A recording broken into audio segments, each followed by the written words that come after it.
tayo, Sony. Mapapansin nyo nag-double image yan. Yan, double image. Okay, buksan natin. 32 inches. Ito yung model nya. Okay, so bali ganito yung main board nya. So ang kailangan natin yung pinaka-top board nya sa ilalim pa nito. Tatanggalin natin. Okay, so bali ito yung kanyang top board. So dito tayo mag-execute ng repair. Bali gagawin natin dito dahil double image ito. Kakat natin yung clock signal or CKB nya. Okay. So parang may gumawa na rin Parang may gumawa na rin Okay. So titingnan natin muna yung screen kung saan may tama. So mapapansin natin dito, ito yung maitim yung kanto. Yung sa taas ganun din, maitim din yung kanto. Pero ito okay pa, diretso pa ito. Yan, diretso pa yung kanto niyan, wala pang curve. So maaring yung side na may curve ang kanto, doon tayo magka-cut. So ito yon, itong side na to. Okay, so try natin cutting yung clock signal. Ito may nakasulat dito, Bcom CKT 1. Hindi yan yung clock signal natin. Yung clock signal natin ay ito.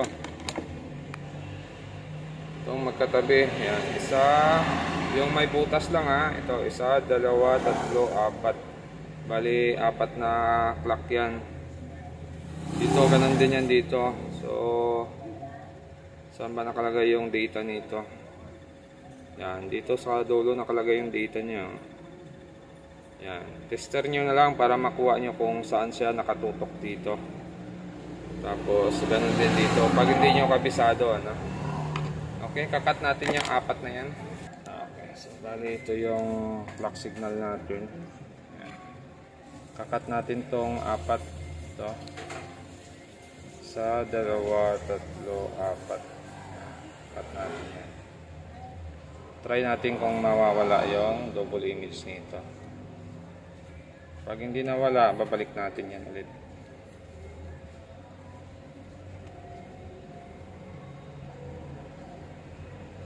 Okay, may isa pa kulang So, medyo bumaba yung hiwa natin.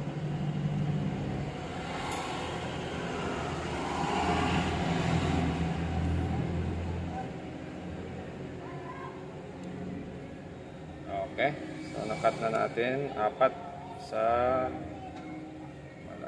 isa, dalawa, tatlo, apat.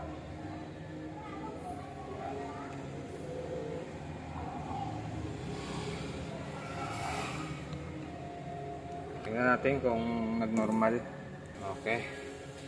So silipin natin kung nag-normal yung display. Ayun normal na yung display niya So kung saan yung kanto na may curve, positive nga doon yung problema ng clock signal natin.